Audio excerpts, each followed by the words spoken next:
Vai mesmo a plenário. Anistia ampla, geral e restrita ou anistia apenas com perdão de parte do que foi feito, de parte das sentenças dos acusados e condenados pelo 8 de janeiro?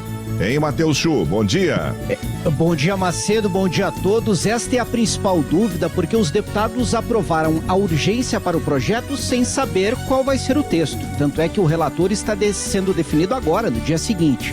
Paulinho da Força, um membro genuíno do Centrão, dos principais membros deste conjunto de partidos, é escolhido pelo presidente da Câmara, Hugo Motta, para tentar construir um texto de consenso, Macedo. Quando eu falo consenso, é claro que eu não estou falando dos 513 deputados, mas de uma maioria sólida a favor deste projeto, e a ideia dos líderes do Centrão é que se construa, de fato, um meio termo. Redução de penas, talvez nos bastidores até mesmo um acordo, como já se fala, para que o ex-presidente Jair Bolsonaro cumpra a prisão em regime domiciliar e não seja transferido para um presídio, e não um perdão total, não a anulação de tudo que o Supremo Tribunal Federal já decidiu sobre o Bolsonaro, os ex-ministros dele, militares de alta patente e também sobre os condenados pelo 8 de janeiro. Paulinho da Força foi há poucos minutos oficializado o relator. A prioridade dele é construir esta alternativa de meio termo para ter um acordo já com o Senado de que o projeto passaria na casa e um acordo informal com o Supremo de que a medida não seria derrubada logo ali à frente. Paulinho da Força tem relações com ministros do Supremo Tribunal Federal.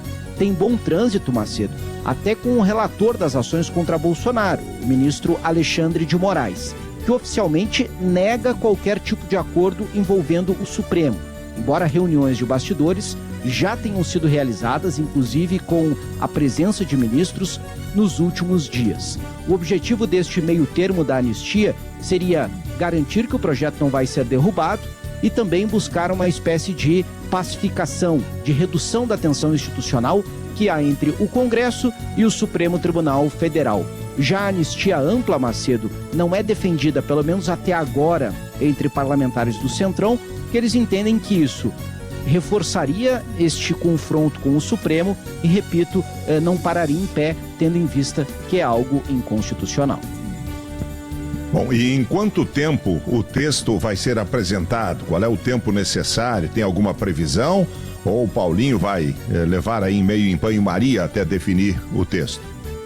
A ideia, Macedo, é o texto ser apresentado em até 2 semanas. O presidente da Câmara, Hugo Motta, ele está muito pressionado a votar a anistia. Ontem admitiu aliados que não aguentava mais segurar essa pressão, que queria virar a página, vencer esse tema. Tem vários projetos, aliás, importantes para o país, parados no Congresso, entre eles o projeto do governo que isenta, de um imposto de renda quem ganha até R$5.000. Tem a reforma tributária lá para ser votada no Senado, a fase de regulamentação da reforma. Tudo isso não caminha, Macedo, em razão desse vai e vem, dessa pressão em torno dos projetos da anistia e da PEC da blindagem, que já passou na Câmara, com votação secreta, e agora vai ser analisada no Senado. Então o presidente da Câmara, ele quer resolver isso em breve e prevê, informalmente, em torno de 2 semanas para a elaboração do texto e a votação já em plenário do projeto da anistia. Bom, ainda aí em Brasília, relativo a decisões tomadas ou a tomar pela Câmara dos Deputados, a PEC da blindagem, ela é extensiva a deputados estaduais por natureza? Não precisa de uma análise das assembleias legislativas? Então, Macedo, a legislação, ela prevê que as regras sobre imunidade parlamentar, que valem para deputados federais e senadores, elas são extensivas também às assembleias, aos deputados estaduais. Por isso, o texto da PEC, que foi aprovado na Câmara e agora vai ser submetido ao Senado, tem sido interpretado por juristas como um texto que deixa em aberto este benefício também para deputados estaduais. Ou seja, prevê que a abertura de inquéritos, a fase inicial de qualquer investigação, precisaria ser aprovada pelos parlamentares antes do início das investigações pela polícia, pelo Ministério Público. Se esta questão não for completamente esclarecida na lei, porque da forma como está ela é dúbia, o texto da PEC, ela provavelmente, Macedo, vai ensejar uma interpretação do Supremo Tribunal Federal.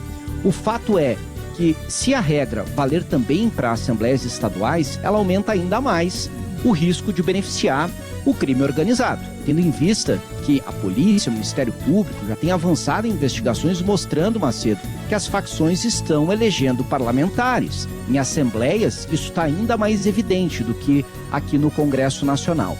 Ou seja, a PEC da blindagem pode proteger não somente parlamentares federais, mas também estaduais. Vamos ver como que o texto evolui no Senado, se vai de fato ser aprovado e se essa redação, Macedo, vai seguir deixando margem para essa interpretação e beneficiando um número ainda maior de parlamentares. Valeu, obrigado, Matheus Su, direto de Brasília.